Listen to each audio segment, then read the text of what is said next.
Hi, good evening, everyone. Our devotions is from the book of Proverbs, chapter 3, verse 9 to 10.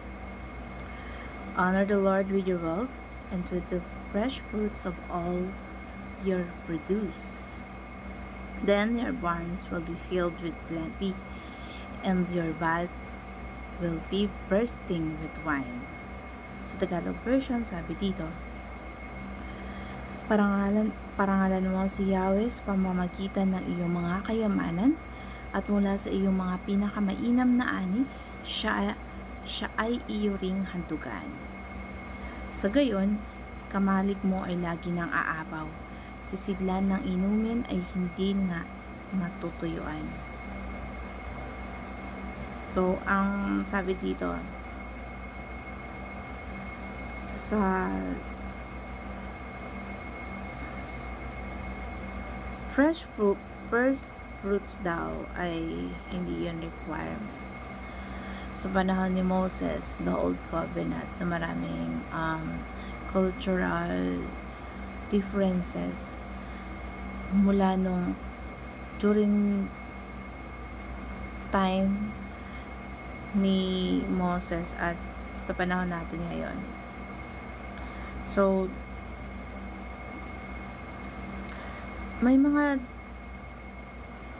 churches kasi na cultural na lahat ng Christians na required ng fresh fruits at pinapractice yung fresh fruits. Kasi para lang yan sa mga Israelita noon na yung sa Old Testament, pinapractice talaga yan noon. Yung na-required ang Christians, kasi hindi na siya voluntary kapag sinabing requirements. Para siyang tax. Yung feeling ng iba na hindi na biblical, parang pansariling ano na lang ng mga sa simbahan. Kasi ang fresh fruits, yun yung pinakaunang ani na kailangan mapunta sa church. Sa yung lahat ng unang magiging sahod mo, halimbawa, iaalay mo lang sa church yung salary mo, buong buo as a requirements. Pero hindi na yan kundi voluntary lang yan. Sa ngayon, kapag ang Christians na required mo na yung fresh fruits, minsan nga yung kasampung bahagi pa, pinag-iisipan pa yung church, yung pastor na napunta sa kanila. Pero ang fresh fruits ay yung voluntary sacrificial giving.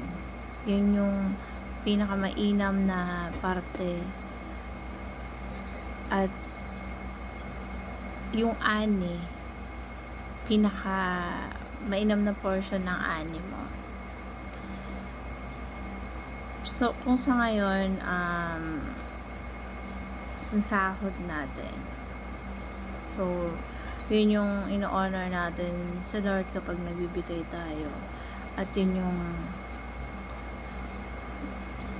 voluntary sacrificial na masaya ka, may kirot sa puso mo yung pagbibigay, at mahalaga sa iyo yung binibigay mo, kaya may kirot, pero masaya ka kasi binibigay mo yan sa Lord, na hino-honor mo siya. Kasi sabi nga nun, honor your wealth, honor Him with your wealth, at sacrificial giving, yung one of the yung nare-receive natin sa Lord. kailangan voluntary sacrificial giving kapag ka nagbibigay tayo. Parang nagtatanim tayo yung ibinibigay natin. Kasi kaparaanan ng Diyos, yun ng Diyos para pagpalain tayo ng sobra-sobra pa sa inaasahan mo.